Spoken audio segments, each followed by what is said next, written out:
الف اللہ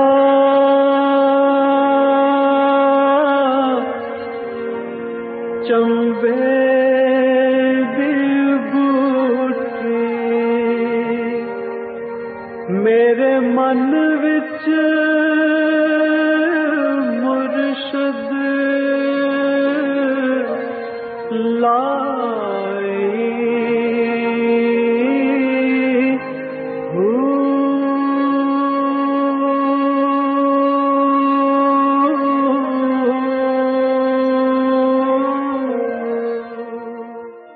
بسم اللہ الرحمن الرحیم۔ السلام علیکم پریام المرشد، اور میں ہوں منور عتیق۔ ناظرین محترم، آپ کے سوالات ہیں اور رہنمائی کے لیے ہمارے ساتھ موجود ہیں ہمارے بہت ہی محترم جناب حضرت امیر محمد اکرم امان صاحب۔ آپ سلسلہ نقشبندیہ اویسیہ کے شیخ ہیں، مترجم قرآن ہیں، مفکر قرآن ہیں، شاعر ہیں، ادیب ہیں، بہت سے حوالے ہیں آپ کے تعارف کے۔ حضرت جی بہت شکریہ، آپ نے وقت دیا۔ سوالات آج بھی ہمارے پاس بڑے زبردست اور بڑے، اور سیٹ آج پھر ماشاءاللہ سے چینج، جتنا سیٹ ہم چینج کریں گے کوئی نہیں کر سکتا الحمدللہ۔ امجد امان صاحب جی چکوال سے یہ کہتے ہیں قرآن پاک آج سے 1400 سال پہلے نازل ہوا، تب سے اب تک اس کی بے شمار تفاسیر لکھی گئیں۔ میرا آپ سے سوال یہ ہے کہ قرون اولیٰ میں لکھی جانے والی تفسیر زیادہ مستند ہے یا آج کے جدید علوم و فن سیکھ کر لکھی جانے والی تفسیر زیادہ معتبر ہے؟ الحمدللہ رب العالمین والصلاة والسلام علی حبیبہ محمد وآلہ وصحبہ اجمعین۔ اعوذ باللہ من الشیطان الرجیم، بسم اللہ الرحمن الرحیم۔ قرآن پاک کا اصول یہ ہے کہ قرآن پاک نازل ہوا ہے نبی کریم صلی اللہ علیہ وآلہ وسلم کے قلب اطہر پر، اور حضور نے جو لفظ فرمایا کہ یہ لفظ، یہ آیت، یہ جملہ، یہ سورت، یہ قرآن ہے، وہی قرآن ہے۔ اس کے علاوہ کسی کے پاس قرآن کی اور کوئی دلیل نہیں۔ صحیح، ٹھیک، صرف حضور اکرم صلی اللہ علیہ وسلم کا ارشاد ہے، چونکہ وہی صرف حضور سنتے تھے، دوسرا کوئی نہیں سنتا تھا۔ بے شک۔ اب نبی علیہ السلام کا منصب صرف یہ نہیں کہ وہ ڈاکیے کی طرح ڈاک پہنچا دی، بھئی قرآن کے الفاظ آئے آپ نے پہنچا دیے، نہیں۔ منصب نبوت یہ ہے لِتُبَيِّنَ لِلنَّاسِ مَا نُزِّلَ إِلَيْهِمْ۔ قرآن بتاتا ہے کہ یہ بھی آپ کا منصب ہے کہ لوگوں کو بتائیں کہ ان کے لیے کیا نازل ہوا۔ صحیح۔ تو قرآن کی اصل تفسیر وہ ہے جو نبی کریم صلی اللہ علیہ وسلم نے فرمائی اور صحابہ نے سمجھی، اور اس کے حضور کے سامنے اس پر عمل کیا، حضور نے تصدیق فرمائی کہ یہی مقصد تھا۔ سبحان اللہ، سبحان اللہ۔ صحابہ کرام کی جو زندگیاں ہیں وہ یہ ہیں کہ انہوں نے قرآن حضور سے سنا، اس کا مفہوم سمجھا، اس پر عمل کیا، یہ بنیاد ہے۔ صحیح۔ قرآن کریم کی آج تک جو تفاسیر لکھی گئی ہیں ان کی تعداد تقریباً 2 لاکھ ہے۔ 2 لاکھ؟ 2 لاکھ۔ صحیح۔ جن میں کچھ معدوم ہو گئی، کچھ تباہ نہ ہوئی، کچھ جو تباہ ہوئی ملتی ہیں، کچھ نہیں ملتی، لیکن آج تک جو لکھی گئی ان کی تعداد کم و بیش 2 لاکھ کے قریب یا اس سے کچھ زائد ہی ہے۔ صحیح۔ اب جو بات حضور نے فرمائی وہ بن گئی بنیاد۔ ٹھیک، بالکل ٹھیک۔ اب اس کے 2 یا 3 یا 4 پہلو ہیں، تو ایک مفسر نے ایک پہلو پہ روشنی ڈالی، دوسرے نے دوسرے پہ، تیسرے نے تیسرے پہ، چوتھے نے چوتھے پہ، لیکن یہ ایک گنجے گراں مایا ہے، جیسے ایک کوہ نور ہیرا پڑا ہے، اب اس کی کتنی شعائیں آپ کی نہیں ہیں۔ بے شک۔ تو ہر زمانے کی ضرورت کے مطابق بات کو سمجھانے کے لیے اس میں آسانی تو پیدا کی جا سکتی ہے، صحیح، لیکن اس مفہوم سے جو باہر جائے گا وہ گمراہ ہو جائے گا۔ وہ گمراہ ہو جائے گا۔ بنیاد وہی ہے جو حضور نے سمجھایا۔ بالکل صحیح۔ اب ہماری فرقہ بندی جو بن گئی ہے اسلام میں، اس کی بنیاد یہ ہے کہ ہر فرقہ قرآن اٹھائے پھرتا ہے۔ ٹھیک بات، بالکل صحیح۔ ہر فرقہ کہتا ہے میری بنیاد قرآن پر ہے۔ اگر آپ اس بات پہ آئیں کہ اسے کہیں کہ جو قرآن کا مفہوم آپ بیان کر رہے ہیں کیا حضور نے یہی کیا تھا، صحابہ نے یہی سمجھا تھا، صحیح، تو فرقہ بندی ختم ہو جاتی۔ بالکل صحیح، بالکل صحیح۔ ہم بڑا آسان سا کام ہے تفسیر بالرائے کرتے ہیں جب اپنی مرضی سے، تو وہ درست نہیں۔ بالکل آج کوئی کرے یا قرآن قیامت تک کے لیے ہے، پتہ نہیں دنیا کی عمر کتنی ہے، پیچھے کتنے لوگ آئیں گے، کن کن زبانوں میں وہ کیا کیا لکھیں گے، اس سارے کا معیار یہ ہے کہ ان حدود کے اندر ہو جو حضور نے بتایا ہے، سبحان اللہ، اسی کی تشریح ہو جو حضور نے بتایا۔ اگر اس ڈگر سے ہٹ جائے گی تو وہ تفسیر بالرائے ہو جائے گی جو حرام ہے اور منع ہے۔ صحیح صحیح، یعنی قرآن کی تفسیر آپ اپنی پسند کے مطابق کریں تو وہ درست نہیں، وہ درست نہیں ہے، بالکل ٹھیک۔ جو آقا کریم صلی اللہ علیہ وسلم نے جو بتایا ہے وہ معیار ہے، اس کے اندر آپ شرح کرتے ہیں، پٹھان سے پشتو میں کرتے ہیں، ایران میں فارسی میں کرتے ہیں، عرب میں عربی میں کرتے ہیں، ہندوستان میں اردو میں کرتے ہیں، پنجابی میں کرتے ہیں، لیکن یاد رہے آپ کا کوئی لفظ اس حد سے باہر نہ جائے، بالکل تو ساری مستند ہے۔ بالکل ٹھیک، سبحان اللہ۔ اور اگر پہلے زمانے میں بھی کسی نے صحابہ تابعین تبع تابعین تو خیر القرون تھے الحمدللہ، اس کے بعد پہلے زمانے میں بعض لوگوں نے ایسی باتیں کی ہوں گی، جو اس حد سے تجاوز کرے وہ قابل التفات نہیں ہے۔ بالکل ٹھیک، بالکل صحیح، تو یہ معیار ہے۔ بالکل صحیح۔ اچھا جی، اگلا سوال مصباح ہے مریدکے سے۔ مولانا صاحب، سچی توبہ کس طرح کی جا سکتی ہے، اس کا طریقہ تعلیم فرما دیجیے۔ میں نے عرض کیا تھا، یہ سوال پہلے بھی ہو چکا ہے، کہ خلوص دل سے اللہ سے عہد کریں کہ جو غلطیاں ہو گئی ہیں آئندہ نہیں کروں گا۔ ٹھیک ہے۔ اور سب سے پہلے عقیدے کی خبر لیں، کیا آپ کا عقیدہ وہی ہے جو رسول اللہ صلی اللہ علیہ وسلم نے بیان فرمایا؟ بالکل صحیح۔ اللہ کے بارے، آخرت کے بارے، فرشتوں کے بارے، جو ضروریات دین ہے، قرآن کے بارے، انبیاء صحیح کے بارے، حیات بعد الموت کے بارے، وہی عقیدہ ہے جو متقدمین سے حضور اکرم صلی اللہ علیہ وسلم کے تربیت یافتہ لوگوں سے آ رہا ہے۔ عقیدے کی اصلاح کریں، پھر آئندہ اپنے کردار کی اصلاح کر لیں۔ آمن و عمل صالحہ، ایمان صحیح کرے اور عمل درست کر لے تو توبہ قبول ہو، تو قبول ہو جائے گی۔ عبدالصمد سماد لاہور سے، یہ ان کا بڑا ایک انٹرسٹنگ سوال ہے۔ مولانا صاحب، میں اسلامیات کا لیکچرر ہوں۔ میرے ایک اسٹوڈنٹ نے مجھ سے ایک سوال کیا، جواب تو میں نے جیسے تیسے جو سمجھا دیا، جو سمجھا سکا سمجھا دیا، لیکن خود پوری طرح سمجھے بغیر جواب دے کر مطمئن نہیں ہوں۔ براہ کرم رہنمائی فرمائیے۔ قرآن پاک میں ہے وَقَانَ اللَّهُ شَاكِرًا عَلِيمًا۔ سوال یہ تھا کہ اللہ کریم کے شاکر ہونے سے کیا مراد ہے؟ بندے کا شکر ادا کرنا تو سمجھ میں آتا ہے، لیکن اللہ تعالیٰ کی ذات کس کی شکر گزار ہوگی؟ نعوذ باللہ۔ گزارش یہ ہے کہ یہ جو الفاظ اس طرح کے ہوتے ہیں، ان کو جب نسبت کی جاتی ہے اللہ کریم کی طرف تو ان کے معنی بعید مراد ہوتے ہیں۔ صحیح۔ ہر لفظ کا ایک معنی ہے، اسے آپ معنی قریب کہتے ہیں، ایک اس کا نتیجہ ہے۔ ٹھیک ٹھیک، یعنی آپ کہتے ہیں میں نے پانی پیا تو اس کا معنی یہ ہے کہ آپ کو پانی ملا، آپ نے پی لیا۔ نتیجہ یہ ہے کہ آپ کی پیاس بجھ گئی۔ بالکل صحیح۔ یہ جو پیاس بجھی یہ معنی بعید ہے، یہ بعید ہے۔ ٹھیک ہے۔ تو جب یہ اس کی نسبت اللہ کی طرف ہوگی تو اللہ کا شاکر ہونا یہ ہوگا کہ ان کا شکر قبول کر کے ان پر بخشش کرتا ہے، عطا کرتا ہے، انعام دیتا ہے۔ سبحان اللہ۔ شاکر جب آپ بندے کی طرف کہیں گے تو بندہ شکریہ ادا کرتا ہے، اطاعت کرتا ہے، سجدہ گزاری کرتا ہے۔ شکر کیا ہے، اس پر بڑی بحث ہوئی اور بڑے علماء نے بہت باتیں لکھی، صحیح، اور جتنی لکھتے جائیں کم ہے، لیکن اگر آپ اسے سمجھ کرنا چاہیں تو شکر اصل میں یہ ہے کہ آپ اللہ کی اطاعت کریں۔ صحیح، بالکل ٹھیک۔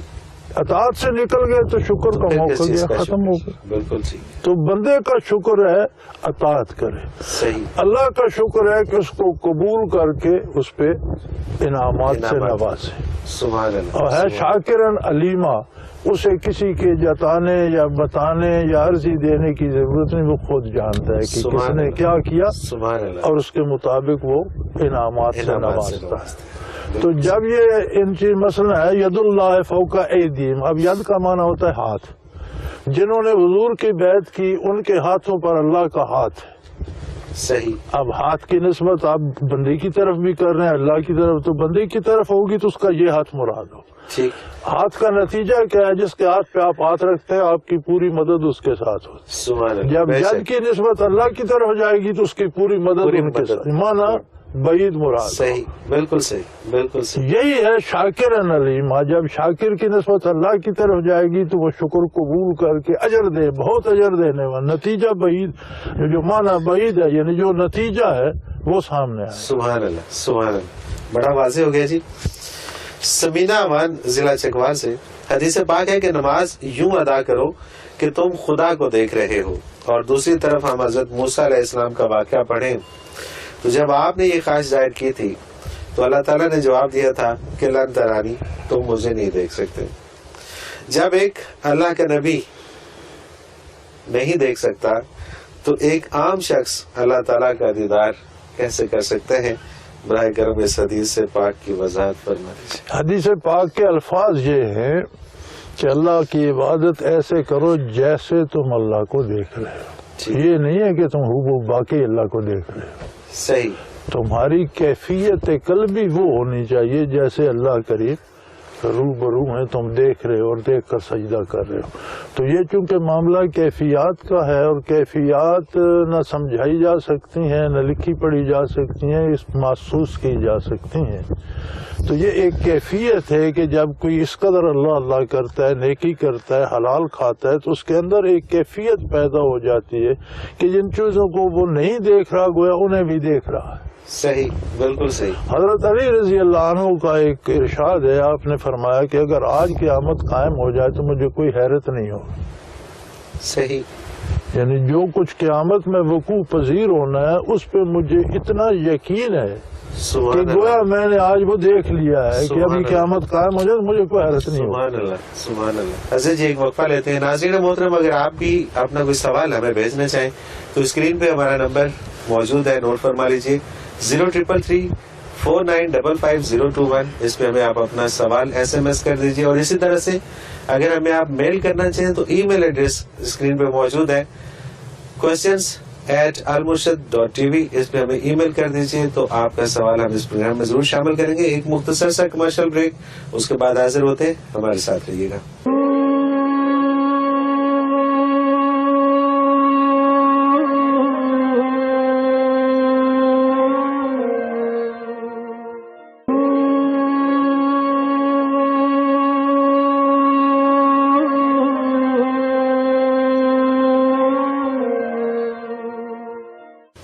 پروگرام میں ایک بار پھر خوش آمدید ناظرین. آپ کے سوالات ہیں اور رہنمائی کے لیے ہمارے ساتھ موجود ہیں ہمارے بہت ہی محترم جناب حضرت امیر محمد اکرم امان صاحب. محمد زکریا گجرانوالہ سے. حضرت جی، کیا ذکر کرنے کے لیے قبلہ رو بیٹھنا ضروری ہے؟ قبلہ رو بیٹھنا بہت مناسب ہے، بہت اچھا ہے اور ضروری اس لیے ہے کہ جیسے ہر عبادت نماز میں آپ کے قبلہ سمت ہوتی ہے تو ذکر بھی عبادت ہے اور آپ قبلہ رو بیٹھ کے کرتے ہیں، بہت اچھی بات ہے. ورنہ آپ بس میں ہیں، گاڑی میں ہیں، کسی طرف جا رہے ہیں، کرتے رہیں، کوئی منع نہیں. صحیح. فینا ما تولوا فثم وجہ اللہ، جدھر منہ کرو اللہ موجود ہے. اللہ موجود ہے. بالکل صحیح. لیکن اگر آپ اطمینان سے اور بیٹھ کر ٹرین میں سفر کر رہے ہیں، ہوائی جہاز میں ہیں، بس میں، کار میں جا رہے ہیں، تو جدھر منہ ہے کرتے رہو بھائی. وہ تو نماز بھی جدھر منہ ہے پڑھ لو ادا ہو جاتی ہے. کسی ایسی سواری میں جس میں آپ کے اختیار میں اس کا رخ قبلے کی طرف کرنا نہ ہو تو جدھر بھی آپ کا منہ ہے ادھر نماز پڑھ. یعنی کہ آپ اگر کسی بس میں یا کار میں کسی جگہ پہ جا رہے اور سڑکیں بل کھاتی رہی تو آپ کسی طرف بھی منہ، کسی طرف بھی منہ ہے. جب آپ نے نیت کرنی ہے تو قبلہ رو کر لیں. یہ بھی مناسب ہے. ٹھیک ہے. یعنی یہ بھی حضرات لکھتے ہیں کہ مناسب یہ ہے کہ نیت کرنے وقت قبلہ رو ہو. لیکن اگر آپ یہ سمجھتے ہیں کہ قبلہ رو ہونے تک نماز کا وقت نکل جائے گا تو ادھر منہ ہے، نیت بھی ادھر ہی کر لیں. بالکل صحیح. بالکل صحیح. حضرت جی، ڈاکٹر فیض راولپنڈی سے. راہ تصوف میں بعض اوقات یہ بھی تو ہوتا ہے کہ جس روحانی مقام تک ایک صحابی تشریف لے گئے وہاں تک بعد میں آنے والے سالکین میں سے بھی کوئی پہنچ گیا، تو کیا اس صورت میں اس سالک نے صحابی والا مقام نہیں پا لیا؟ اگر بادشاہ کسی سڑک سے گزر جائے پھر اس سڑک پر عوام چلیں تو وہ بادشاہ بن جاتے ہیں. سوال ہی پیدا نہیں ہوتا. صحیح جواب تو ہو گیا. جواب ہو گیا. بالکل ٹھیک. کسی منزل پہ صحابی ہے تو وہ صحابی کی حیثیت سے, سبحان اللہ. اور وہاں اگر محل میں بادشاہ ہے تو بادشاہ کی ہے, تو محل میں بے شمار ملازم ملازم بھی رہتے ہیں, وہ بادشاہ تو نہیں بن گیا. اگر رہتے شاہی محل میں, بالکل ٹھیک, بالکل ٹھیک, رہتے نوکری ہیں, رہتے نوکری ہیں. بالکل بڑا آسان سا جواب اس کا.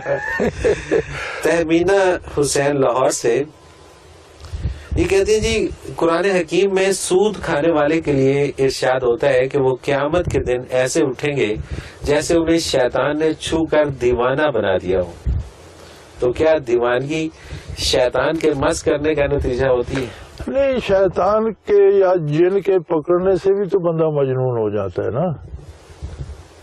ہر دیوانگی شیطان کے مس کرنے سے نہیں ہوتی, بلکہ ہوتا یہ ہے کہ اب کسی کو اگر جن پکڑ لیتا ہے تو کیا وہ ہوش میں رہتا ہے؟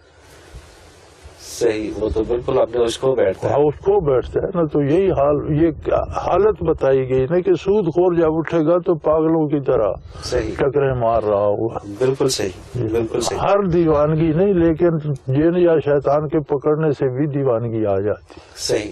اچھا حضرت جی, ایک سوال مجھے کسی دوست نے کہا تھا کہ پوچھے گا, قسطوں پہ جو چیزیں لیتے ہیں, عموماً لوگ قسطوں پہ کوئی چیز لیتے ہیں, موٹر سائیکل لیتے ہیں, گاڑی لیتے ہیں, فرنیچر لے لیتے ہیں, دیگر چیزیں لے لیتے ہیں, گھر کا سامان لے لیتے ہیں, تو اس کا کیا وہ سود کے زمرے میں آتا ہے یا؟ یہ بڑا سوال پیدا ہوا تھا یہ قسطوں کا شروع ہوا, اور اس پہ علماء نے بڑی تحقیق کی اور فرمایا کہ جس چیز کی قیمت طے کر لی جائے. ٹھیک ہے. مثلا یہ گاڑی جو ہے یہ میں آپ کو 10 لاکھ کی دوں گا. ٹھیک. اب اس 10 لاکھ کی قسطیں بن گئی, اگر آپ نقد دیتے ہیں تو 8 لاکھ کی لے لیں. ٹھیک ہے. تو مالک کی مرضی ہے, نقد پر 8 لاکھ کی بیچ رہے, آپ 8 لاکھ دے دیں. ٹھیک ہے. آپ کے پاس 8 لاکھ نہیں, آپ کہتے ہیں 5 لے لو, 5 کی قسطیں بنا, وہ کہتے ہیں میں پھر 10 لاکھ لوں گا. ٹھیک ہے. تو وہ پہلے طے ہو گیا. ٹھیک ہو گیا. وہ سود نہیں ہے, وہ سود نہیں ہے. جو طے ہو گیا اس پر آپ اگر اضافہ کریں گے, یعنی آپ نے 5 لاکھ قسطوں میں لاکھ کی قسط دینی, آپ کہتے ہیں نہیں جی آپ مجھے 5 نہیں 6 دیں, تو وہ اوپر والا لاکھ سود بن جائے گا. ٹھیک ٹھیک ٹھیک ٹھیک ٹھیک. جو پہلے طے ہو گیا وہ سود نہیں ہے. اچھا, اگر کرنسی جیسے کہ مختلف ادارے آج کل کام کر رہے ہیں, اس میں وہ چھوٹے قرضے دیتے ہیں لوگوں کو. جی جی. اس میں 20,000 30,000 40,000 قرضہ دیتے ہیں بیویوں کو اکثر, وہ تاکہ وہ کام کر لیں, سلائی کڑھائی کا یہ وہ. تو وہ اگر 20,000 دیتے ہیں تو 24,000 واپس لیتے ہیں. جی, وہ سود ہے. وہ سود ہے. اچھا, وہ سود ہے. وہ سود ہے نا. تو وہاں پہ پا گیا نا. نہیں, آپ اضافہ واپس سود, اور اس میں ایک فرق ہے. آپ ایک اصول سمجھ رہے ہیں. جی جی. نقصان کا اندیشہ اور نفع یقینی, ٹھیک ہے, سود ہے. ٹھیک ہے. یعنی آپ نے 20 دیا 24 لینا ہے, یہ سود ہے. یہ سود ہے. نقصان کا اندیشہ ہے کہ بندہ مر گیا تو کہاں سے دیں گے. نقصان کا اندیشہ ہے, نفع یقینی ہے. بالکل ٹھیک ہے. نقصان جو ہے یقینی, اور نفع کا گمان, یہ جوا ہے. اچھا, صحیح. جوا کھیلتا ہے کہ مجھے ملیں گے, سارے ہار آتا ہے. یعنی نقصان یقینی ہے جوئے میں, نفع کا گمان ہے, امید ہے. ٹھیک ہے. یہ جوا ہو گیا. نفع یقینی, نقصان کا گمان ہے, یہ سود ہو گیا. نفع نقصان کے برابر چانسز ہے, یہ تجارت ہوگی. اچھا, ایک طرف تو جو ہم قسطوں کی بات کر رہے تھے, جو ٹھیک ہے, نہیں, قسطوں میں وہ اضافہ جو ہے قیمت کا, وہ نقد اور ادھار کے وقت کے حساب سے ہے. صحیح. ٹھیک ٹھیک ٹھیک. اچھا, اس میں بھی اگر وقت کا تعین ہو کہ جی آپ اس کے انسٹالمنٹس جیسے کہ وہ دیتے وقت ان کا طے کرتے ہیں کہ جی آپ نے 2,000 روپے ہر مہینے پے کرنا ہے, اور جب واپس پوری رقم آئے گی تو 24,000. نہیں, اس میں فرق ہے نا.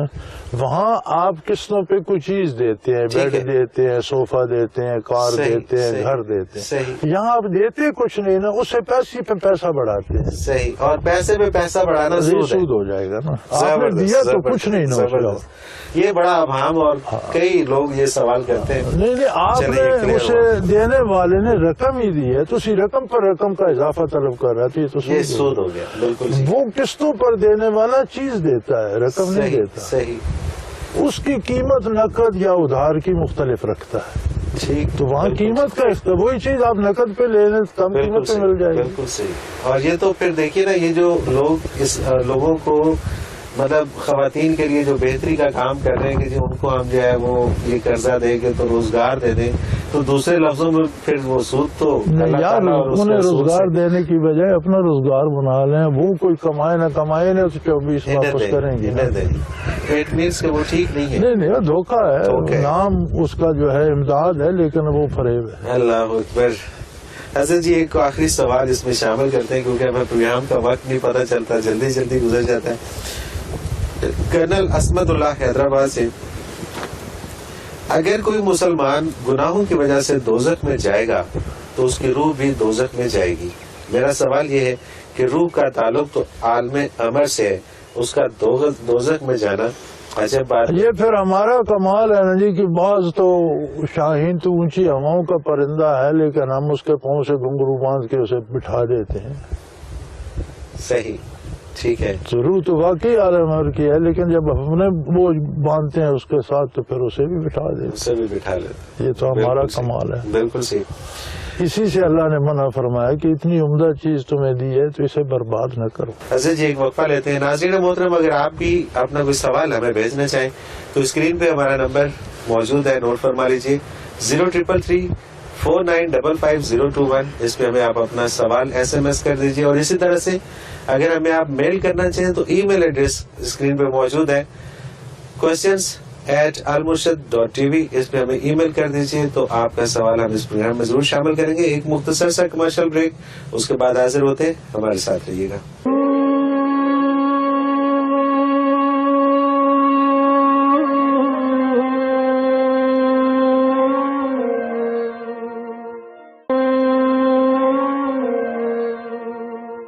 پروگرام میں ایک بار پھر خوش آمدید ناظرین، اور آپ کے سوالات ہیں رہنمائی کے لیے ہمارے ساتھ موجود ہیں ہمارے بہت ہی محترم جناب حضرت امیر محمد اکرم عوان صاحب. حضرت جی بہت شکریہ. اور اگلا سوال شامل کرتے ہیں پروگرام میں. مسز اجمل ہے ٹوپا ٹیک سنگھ سے، کہتی ہیں کہ یہ تو درست ہے کہ شرک ایک رائی کے دانے برابر بھی ہوا تو انسان کی بخشش نہیں ہوگی. اب شرک کی اتنی اقسام ہے کہ خوف پیدا ہو گیا ہے کہ ان سے کلی طور پر چھٹکارا کیوں کر ممکن ہے. براہ مہربانی شرک سے بچنے کا طریقہ فرما دیجیے اور دعا بھی فرما دیجیے کہ اللہ کریم ایمان کامل عطا فرمائے. شکر گزار ہوں گی. اللہ کریم مہربانی کرے، اللہ کریم ہدایت دے. لیکن شرک سے بچنا کچھ مشکل نہیں ہے. ٹھیک بات. ہماری سمجھ کا فطور ہے. جیسے پہلے عرض کیا جا چکا، اگلے ایک سوال میں گزر گیا کہ دنیا کے وسائل کو بطور سبب بطور وسیلہ تو آپ اختیار کریں، نتیجے کی امید اللہ پہ رکھیں تو شرک نہیں ہوتا. شرک نہیں ہوتا. بڑی آسان سی بات ہے. اور یہ اس پروگرام کے شروع ہونے سے پہلے میرے لیے بھی مشکل تھا، لیکن اس پروگرام میں آپ نے جو کچھ بھی آپ کرتے ہیں اس میں دو قاعدے ہیں کہ جو وسیلہ اختیار کرتے ہیں وہ شرعن ناجائز نہ ہو، شرعن جائز ہو، اور پھر اس کے بعد نتیجے کی امید اللہ پہ رکھے. بالکل کوئی شرک نہیں. بالکل صحیح. شرک تب ہوتا ہے جب ہم اپنی امیدیں غیر اللہ سے وابستہ کر لیتے ہیں. ٹھیک ہے. تو بعض اوقات ہماری عبادت بھی شرک بن جاتی ہے جب ہم چاہتے ہیں کہ میں لمبے لمبے سجدے کروں اور لوگ اس سے خوش ہوں اور میرے عقیدت مند ہوں، تو وہاں اللہ کی رضا تو نہ رہی، لوگوں کی رضا مطلوب ہوئی، تو شرک یہ بھی ہو جائے گا. یہ بھی شرک ہو جاتا ہے. ٹھیک. یعنی نماز بھی شرک ہو سکتی ہے، اور آپ قتال بھی کرتے ہیں، میدان کارزار میں بھی ہیں اور اللہ کی رضا کے لیے لڑ رہے ہیں اور دینی حدود کے اندر لڑ رہے ہیں. شرن کوئی واجب القتل ہے اس کے ساتھ لڑ رہے ہیں، حکومت کی ایما پہ لڑ رہے ہیں، تو وہ قتل بھی عبادت ہو جاتا ہے. سبحان اللہ. سبحان اللہ. یعنی جو کام شریعت کے مطابق اور اللہ کی رضا کے لیے ہو تو اصل انسان کا حوصلہ بڑا تھوڑا ہے، اسے اللہ پہ اعتماد نہیں آتا. میرا یہ تجربہ ہے، کوئی بندہ آ جائے نا جی کہ فلاں کام ہے تو کسی کو فون کر دو یا چٹ لکھ دو تو وہ مطمئن ہو. ہاں اس کا کام نہ ہو، وہ بعد میں بھی کہتا رہتا ہے انہوں نے تو فون بھی کیا تھا. بالکل ایسے ہی. اگر کسی سے کہہ دو کہ میں تمہارے لیے اللہ سے دعا کرتا ہوں کہ اللہ تمہارا کام کر دے تو ناراض ہو جاتا ہے کہ بات وہ میرا تو نہیں کیا. صحیح بات ہے، صحیح بات ہے. اس کو زیادہ اعتماد اور زیادہ اعتماد انسان کے اوپر ہے. اللہ کے اسے زیادہ خوش ہونا چاہیے کہ میری بات تو اللہ کریم کی بارگاہ میں پہنچ گئی، سبحان انہوں نے اللہ. میرے لیے تو زیادہ کیا ہے. اس کو تو تحصیلدار کو فون کیا تھا، اللہ. میرے لیے تو اللہ کی بارگاہ میں. سبحان لیکن اللہ. ایسا نہیں ہوتا، وہ تحصیلدار والا خوش ہوتا ہے، اللہ والا ناراض ہوتا ہے. اللہ تو ہم اللہ سے آشنائی کریں، اور آشنائی کا طریقہ صرف یہ ہے کہ اللہ کا نام دہراتے ہیں. بس پر اسم ربک اللہ کے نام کرتے رہو، اللہ اللہ کرتے رہو. تو ایک تعلق بے کیف جس کی کیفیت آپ جان نہیں کر سکتے پیدا ہو جاتا ہے، اللہ پہ اعتماد ہو جاتا ہے. سبحان اللہ. حضرت جی اگلا سوال شامل کرتے ہیں. فراز حسین ہے گجرانوالہ سے کہ روح عالم امر سے دنیا میں آتی ہے، لیکن پھر اپنے ہی گھر یعنی عالم امر میں واپس جانے کے لیے اسے شیخ کی ضرورت کیوں پیش آتی ہے؟ گزارش یہ ہے جی کہ آنا تو اس کا ایک لمحے میں باذن الہی ہو جاتا ہے، صحیح. جانا اس کے لیے امتحان ہے. ٹھیک. آنا تو اس نے باذن الہی اپنے وقت پہ ایک لمحے میں آ گئی. جب فوت ہوتی ہے تو جہاں جانا ہے وہ بھی ایک لمحے میں چلی گئی. لیکن درمیان میں جو وقفہ ہے وہ انسان کی آزمائش ہے کہ اس میں وہ صرف وجود کو پالتا ہے یا روح کی ضروریات بھی پوری کرتا ہے. روح زندہ بھی رکھتا ہے یا مر جاتا ہے. روح کی زندگی ایمان ہے، ایمان کھو دیا تو سمجھو روح تو مر گئی. تو اس کے لیے جب یہاں وسائل کی ضرورت پڑتی ہے تو اس وسائل میں سب سے بڑا وسیلہ شاید ہوتا ہے، جو سکھاتا ہے، سمجھاتا ہے، تربیت کرتا ہے. بالکل صحیح. اب جا کر منزل پر پہنچتی ہے. صحیح. شیخ بھی ایک سبب ہے، ایک وسیلہ ہے. بالکل سبب ہے. بالکل صحیح. شیخ بھی ایک سبب ہے، استاد ایک سبب ہے آپ کے علم حاصل کر. رابعہ متین ہے کراچی سے، یہ کہتی ہے کہ میری بڑی بہن بہت سخت طبیعت کی ہے. میں جب جاب سے واپس آتی ہوں تو وہ سارے گھر کی شکایتیں مجھ سے کرتی ہیں. میں اگر بہانے سے اٹھ بھی جاؤں تو وہ پیچھے آ کر بات مکمل کرتی ہیں. منع کرنے کی کوشش کروں تو سخت ناراض ہو جاتی ہیں. مجھے کیا کرنا چاہیے؟ آرام سے بات سننی چاہیے. سخت طبیعت والی کی آرام سے بات سنیں. آپ نرمی سے بات سنیں اور پوری بات سن کر عمل اپنی پسند سے جو صحیح ہے اس پر کریں. عمل بے شک نہ کریں، لیکن آپ کے سننے سے اس کی نفسیاتی طور پر تسکین ہو جائے گی، اور ہو سکتا ہے رفتہ رفتہ روح با اصلاح ہو جائے. بالکل صحیح. اگر آپ اس کی باتیں اس طرح آج میں چھوڑتی رہیں گی، نصف بات سنی چھوڑ دی، تو وہ اس میں اور چڑھ کر شدت آئے گی، بہت زیادہ شکایتیں کرے گی. تو آپ بڑے آرام سے، آپ اس کی بات سمجھ نہ رہی ہوں، سن رہی ہوں. صحیح. اس کو یہ لگے کہ میری بات سن رہی ہے. بات سن کے اس کی تسلی کر دیں کہ بھئی اس شکایت کا ازالہ کریں گے، انشاءاللہ ایسا کریں گے، اللہ کو چاہا تو ہو جائے گا. تو میرا خیال ہے رفتہ رفتہ اس کی بھی اصلاح ہو جائے گی. بالکل صحیح. بالکل صحیح. مسز ابرار خانے وال سے یہ کہتی ہیں کہ جی مولانا صاحب، مجھ سے نماز کے سلسلے میں سستی ہو جاتی ہے، پھر طبیعت پریشان بھی ہوتی ہے، لیکن یہ پریشانی وقتی ثابت ہوتی ہے، اگلے دن پھر کوتاہی ہو جاتی ہے. کیا کروں؟ کوئی ایسا حل بتائیے کہ نماز قضا نہ ہو. اللہ کو مان لیں. اللہ کو مان لیں. اللہ کو مان لیں تو پھر تو سارے مسئلے حل ہو گئے نا. یہ اللہ کو ماننا اور اس میں یقین کامل لے کے آنا. یقین کر لیں کہ میرا اللہ ہے، اس نے مجھے پیدا کیا ہے. دنیا امتحان کی جگہ ہے، یہاں مجھے آزمائش سے گزرنا ہے، اور اس نے مجھے رحمت للعالمین نبی کی امت سے بنایا ہے. میرا نبی ہر قدم پر میری رہنمائی کر رہا ہے، مجھے کس بات کا ڈر ہے؟ بالکل صحیح. اگر ان حقائق پہ یقین نہیں ہوگا تو سستی ہوگی. صحیح. یقین آ جائے گا، سستی نہیں ہوگی. بس وہ یقین، اس کا کچھ طریقہ ہونا چاہیے. طریقہ اللہ کا ذکر ہے. حافظ عبد الجبار گکھڑ منڈی سے، حدیث پاک ہے کہ میری آنکھیں سوتی ہیں، دل نہیں سوتا. اس کی وضاحت فرما دیجیے. انبیاء علیہ الصلوۃ والسلام پر نیند عام آدمی کی طرح نہیں آتی. ہر بندے کی نیند ناقص وضو ہے. جب بندہ سو جاتا ہے تو وضو نہیں رہتا. انبیاء کی نیند ناقص وضو نہیں ہوتی، کیونکہ انبیاء کا دل محبت وحی الہی ہوتا ہے، اور وہ اتنا بیدار رہتا ہے کہ آنکھ سو بھی جائے تو دل بیدار ہوتا ہے. نبی صلی اللہ علیہ وسلم سو بھی جائے تو ان کا وضو نہیں جاتا، اتنی غالب نیند نہیں آتی ان کا. انبیاء، تمام انبیاء کو یہ خصوصیت ہے کہ ان کا دل صحیح. عنایت نامی ولا ینام قلبی او کما قال رسول اللہ صلی اللہ علیہ وسلم، میری دونوں آنکھیں سو جاتی ہیں لیکن میرا دل بیدار رہتا ہے. بے شک. تو یہ مقام انبیاء کا، اس میں میں اور آپ داخل ہیں. صحیح. ان کے دل اتنے بیدار رہتے ہیں کہ آنکھیں سو بھی جائیں دل نہیں سوتا. سبحان اللہ، سبحان اللہ. حضرت جی قمر زمان ہے گجرات سے، یہ سوال ان کا بڑا اہم سوال، اور یہ بھی ان سوالوں کی طرح ہے جو شروع میں بڑے مشکل لگتے ہیں لیکن ابھی تھوڑی دیر بعد آسان ہو جائے گا. اللہ تعالیٰ تو ہر جگہ موجود ہے، پھر اسے زمین پر اپنا گھر بنانے کی ضرورت کیوں محسوس ہوئی؟ اس سوال میں مشکل سے زیادہ سادگی بہت ہے. اللہ کو کسی گھر میں سر چھپانے کی، رہنے کی، دھوپ بارش سے بچنے کی ضرورت نہیں ہے. جب اللہ نے زمین و آسمان تخلیق فرمائے تو یہ مقام جو بیت اللہ شریف ہے یہ مرکزی نقطہ تھا جس سے زمین پھیلائی گئی. صحیح. اور اب بھی اگر آپ تقویم کے حساب سے نکالیں تو یہ زمین کا مرکز ہے. تو اس سے اللہ نے بندوں کو اللہ کی عبادت تو کرنی تھی، اب انہیں کوئی مرکز، کوئی سمت، کوئی جگہ تو چاہیے تھی. تو اسے اپنی ذاتی تجلیات کا معبد بنا کر لوگوں کے لیے مرکز بنا دیا کہ وہ اس طرف رخ کر کے سجدہ کریں. سبحان اللہ. ورنہ تو اللہ ہر جگہ موجود ہے. اب ہم یہاں چار بندے نماز پڑھ رہے ہوتے، ایک کم ادھر ہوتا، ایک ادھر ہوتا، ایک ادھر ہوتا. اللہ تو ہر طرف ہے، لیکن اب چاروں کھڑے ہو جاتے ہیں ایک صف میں، چاروں کا رخ ایک ہوتا ہے تو اور مزیدار سی بات بن جاتی ہے.